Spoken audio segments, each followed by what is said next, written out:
Bapak, Ibu, saudara-saudari, rekan-rekan muda yang dikasihi dalam Tuhan. Kembali lagi bersama kami, Frater Skolastik MSF Malang dalam renungan harian. Pada hari Minggu Pekan Advent kedua ini, kita kembali diundang melalui 3 bacaan-bacaan yang sangat menarik. Dalam bacaan pertama, memberikan suatu gambaran yang sangat luar biasa bagi kita tentang bagaimana sejatinya hidup di tengah masyarakat.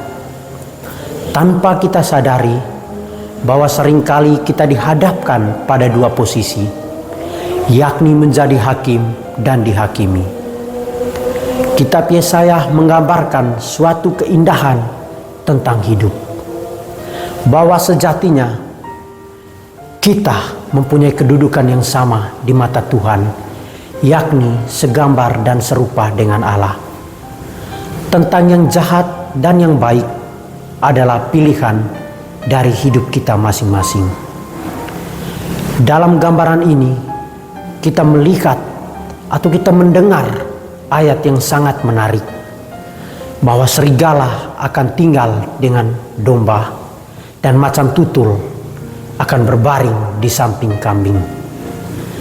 Panorama yang indah ini memberikan kepada kita tentang bagaimana hidup di tengah masyarakat yang terdiri dari bermacam-macam suku, bahasa, agama, maupun golongan. Dalam bacaan kedua, surat Rasul Paulus mengingatkan kita untuk berpegang teguh pada pengharapan kepada Allah. Kita sungguh berharap kepada Allah sebagai satu-satunya jalan dan sumber kebenaran kita. Pengharapan kita seringkali menjadikan kita kuat, bahkan seringkali menjadikan kita lemah.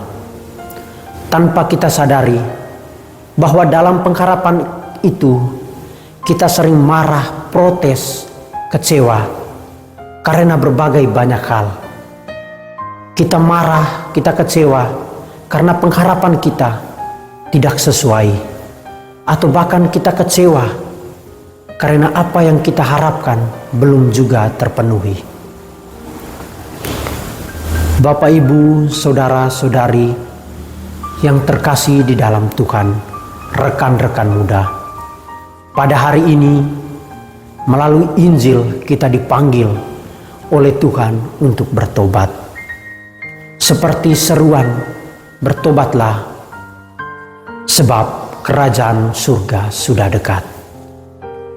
Bapak, Ibu, saudara-saudari, kita kerap kali jatuh ke dalam dosa. Bahkan dosa yang membuat kita tidak tenang. Dosa yang membuat hati dan batin kita tidak tenang. Dosa yang kerap kali menuntun kita dalam kebinasaan. Ada begitu banyak dosa yang ditawarkan, baik yang kita sadari maupun kita tidak sadari dalam hidup ini. Bapak, Ibu, saudara-saudari yang dikasihi dalam Tuhan, tidak dapat dipungkiri bahwa seringkali kita jatuh dalam dosa, bahkan dosa yang sama. Dosa yang menjadikan kita jauh dari Tuhan, jauh dari kedamaian batin, seraya menuntun kita pada kebinasaan. Ada begitu banyak bentuk dan rupa tampilan dosa yang seringkali kurang kita sadari. Dosa itu tidak selalu ditampilkan dalam pengalaman yang nyatanya kita tahu bahwa itu adalah suatu dosa. Namun sering juga ditampilkan melalui suatu pengalaman yang menggiurkan diri kita. Pengalaman yang kita anggap biasa. Kesenangan, euforia yang berlebihan yang sering kita jumpai dalam realita hidup kita setiap hari, yang ternyata sedang menuntun kita pada dosa tersebut. Ada begitu banyak tawaran duniawi di setiap zaman ini yang sering menuntut kita untuk lebih bersikap bijaksana, untuk melihat dan menilai setiap tindakan tutur kata kita dalam berelasi dengan sesama. Terkadang pula kita sering terjebak di dalam dosa tersebut. Bahkan dosa itu menjanjikan keselamatan dan hidup yang layak. Tanpa kita sadari bahwa tawaran itu indah namun tidak kekal, bahagia namun hanya bersifat sementara. Singkat saja, semua tawaran tersebut hanyalah sia-sia. Tawaran tersebut tidaklah bersifat kekal.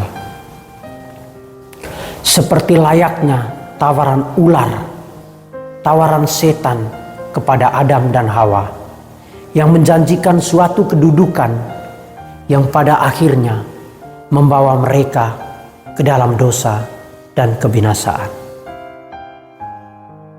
Tata, harta, kuasa, dan begitu banyak tawaran lainnya yang ditampilkan kepada kita.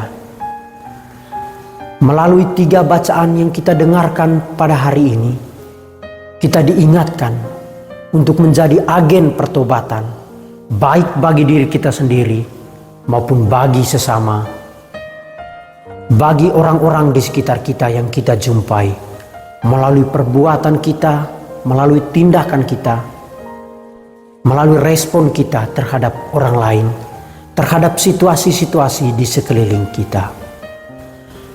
Pada masa penantian ini, kita diajak dan bahkan kita diberi kesempatan yang sangat indah untuk memperbarui diri, untuk memperbaiki diri agar menjadi lebih baik, agar pada masanya nanti kita boleh diselamatkan melalui pertobatan kita di dunia.